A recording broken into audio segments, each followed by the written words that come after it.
Cette année se déroulait la 11e édition du Stunfest, un festival sur les cultures vidéoludiques aux allures de grande famille et dont la réputation n'est plus à faire.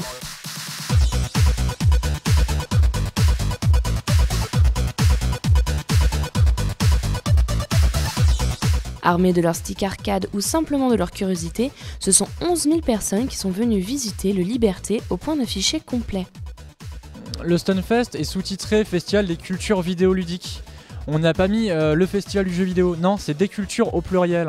Parce qu'effectivement, on peut avoir autant la culture, je dirais traditionnelle entre guillemets, avec le versus fighting ou le shoot 'em up, qui sont vraiment des genres très, très spécifiques que seuls les joueurs comprendront, que tout simplement des conférences de réflexion sur le jeu. Si aux prémices de l'événement on se contentait de tournois de versus fighting entre potes dans un garage, le festival héberge désormais des finales musclées entre différents champions. Depuis l'année dernière, le jeu vidéo indépendant est mis à l'honneur et sur tout un étage on peut s'essayer à de nombreux titres, dont quelques inconnus comme Tetrobot & Co ou alors des exclusivités comme Last Fight.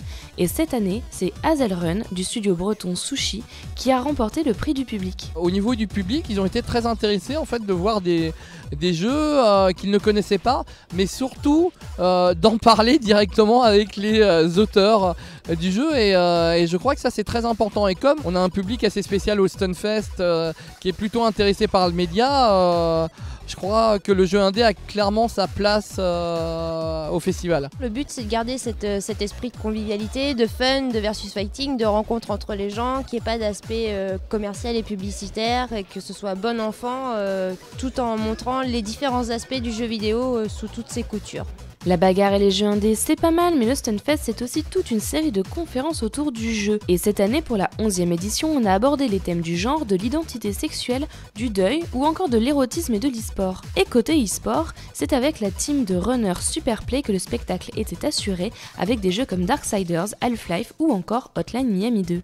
Le speedrun c'est encore un peu timide, c'est encore, enfin pas incompris, mais c'est pas encore assez médiatisé. Et le fait d'être en presta sur scène avec le public, tu vois, que t'as sur le côté du regard, qui est là, qui est chaud et tout, même si toi en fait tu fais un peu d'erreur dans ta run, que toi-même tu es déçu pendant ta run, t'as les gens ils sont là et t'es là, tu fais putain c'est trop bien, c'est trop bien.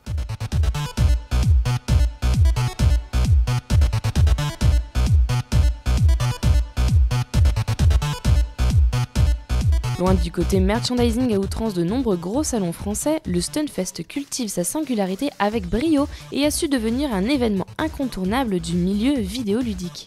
C'est le mélange de plusieurs univers. Voilà, va y avoir les petits indépendants avec les yeux de la vieille du versus fighting, des conférenciers, et c'est ça qui est intéressant dans le Stunfest. C'est comme ça qu'on essaie de sortir un peu des clichés et des idées reçues qu'on peut avoir.